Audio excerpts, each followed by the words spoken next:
2013 సంవత్సరానికి Padmamohana arts TV అవార్డులను ప్రదానం చేశారు. రవీంద్ర భారతిలో జరిగిన ఈ కార్యక్రమానికి మంత్రి పొన్నాల లక్ష్మయ్య, ఎమ్మెల్సీ పొంగులేటి సుధాకర్ రెడ్డి హాజరై విన్నర్స్ కు అవార్డ్స్ అందజేశారు. ఎంటర్టైన్మెంట్, న్యూస్ ఛానల్స్ లో వివిధ కేటగిరీల్లో ప్రతిభ కనబరిచిన వారికి అవార్డ్స్ ప్రకటించారు.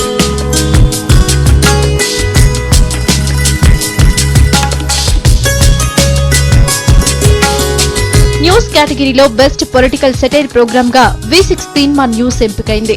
ప్రతిరోజు సరికొత్తగా ప్రేక్షకుల ముందుకొస్తున్న ఈ ప్రోగ్రాం తక్కువ కాలంలోనే సూపర్ హిట్ అయింది. ఆ ఏసం ఏంది పాములు పట్టడం లాగా? అగో పాములు పట్టాలంటే ఇవన్నీ ఉండాలి కదా. పాములా? ఎక్కడివి? అయ్యో అసెంబ్లీలో జొర్రినట్ట కదా. కాదు, గన్ల జొరితే నీకేంది? నాకెందుకంటావు? 4 రూపాయలు సంపాదించుకున్నామంటే గట్లాంటవేందాము. మల్లన్న, పాముల దందేమన్నా షురు చేసినావా? అప్పుడప్పుడు చేయవలసి వస్తుంది రాములమ్మ. అయినా పాముల సౌండ్ వినిపిస్తేనే ఉరుకుతున్నావు. నువ్వు పాములు ఏడబడతావులే మల్లన్న. అరే మెంటల్ రాములమ్మ, ఏ చెప్పే నేను ముందుగా నేను అందులో జొరిన పాముల పడతాందుకు రాలే. మరి ఏం చేస్తాను పోయినా? అది వరకే అందులో ఉన్న పాముల పడతాందుకు వచ్చిన. టీవీ ఆధునిక యుగం, కుగ్రామమే ప్రపంచమే ఒక కుగ్రామంగా మారుతున్న ఈ రోజుల్లోపట టీవీ యొక్క అవసరం నేను ప్రత్యేకంగా చెప్పాల్సిన అవసరం లేదు.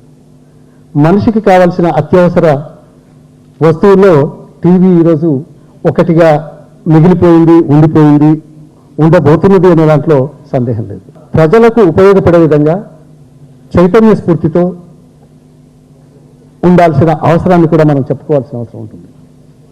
ఎందుకంటే సత్యానికి దూరంగా, సంచలనాలకు దగ్గరగా ఉండే ఈనాటి ప్రచార ప్రసార సాధనాల కార్యక్రమాల నేపథ్యంలో ఇది గమనించాల్సిన అవసరం ఉంటుంది. టీవీ రంగం గురించి మరి నాకంటే ముందు మాట్లాడేటువంటి వక్తలు ఎంత ప్రభావం సమాజం మీద చూపిస్తుందో ఈరోజు సినిమాలు థియేటర్కి పోయి చూస్తాం, అనేక రకాల మాధ్యమంలో చూస్తాం.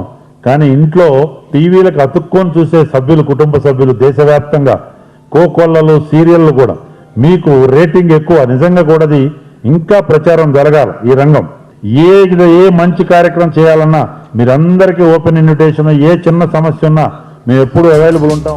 రాములమ్మ, మల్లన్న, చిట్టమ్మల క్యారెక్టర్స్ చేసే హ్యూమర్ ప్రేక్షకులకు బాగా చేరువవడమే కాకుండా ఇప్పుడు అవార్డును కూడా ఖాతాలో వేసుకుంది.